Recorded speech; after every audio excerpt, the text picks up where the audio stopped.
Today we want to preach on this topic. Back to Bethel is back to fulfillment. Back to Bethel is back to fulfillment. And I read Genesis chapter 35, verse 1. Genesis 35, verse 1. And God said unto Jacob, Arise, go up to Bethel, and dwell there, and make there an altar unto God, that appeared unto thee when thou fleedest from the face of Esau thy brother. We want to consider something very vital in this message. I'm very sure you know the background of this story, and that is when Jacob went to Syria to work with Laban, his uncle. After he had spent 20 years with him, then God spoke to him. God appeared to Jacob. God told him, it is time for you to go back to Bethel. Before I move on, I think I should just let you know the meaning of Bethel. The meaning of Bethel. Bethel is an Hebrew word, and it actually means the house of God. The house of God. According to Hebrew words, Bethel is two words that are joined together. Beth, El. Beth, El. Beth means house. Beth means house. Then El means God. El means God. So, house of God. Just like we have Bethlehem. Bethlehem. Beth. Lehem. Beth. Lehem. Bethlehem means house of bread. House of bread. House of bread. And so on.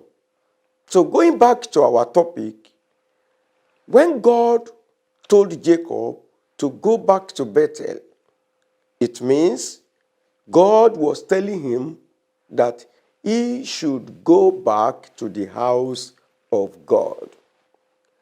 This simply means for the past 20 years, Jacob had not been worshiping God.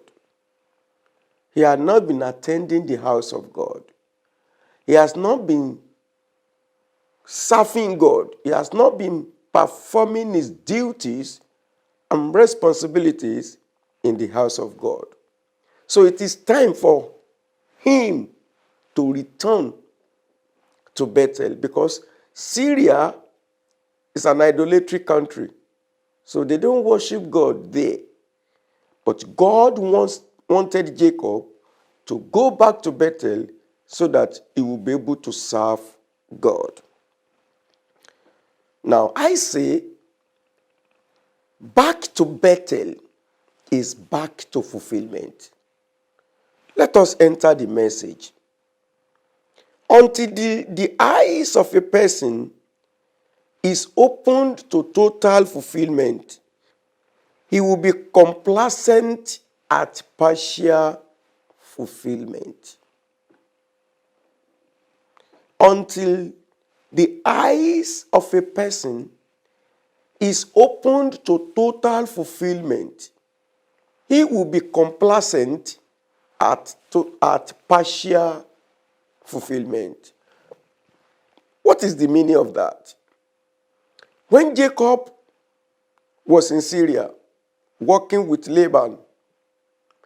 For 14 years, he worked only to get 2 wives. Then, 6 years thereafter, God started blessing him. The blessing Jacob received when he was in Laban, in Syria, working with Laban, was partial fulfillment. If you read the story very well, actually within that 6 years, God blessed him. But when you read further, you will now see that the blessing he got when he was out of God's house was a partial fulfillment. But now, God had something greater for him. The desire of God for him was that Jacob would have total fulfillment and not partial fulfillment. Complacence is not a contentment. It is a tool of total fulfillment. Complacence is not a contentment. It is a thief of total fulfillment.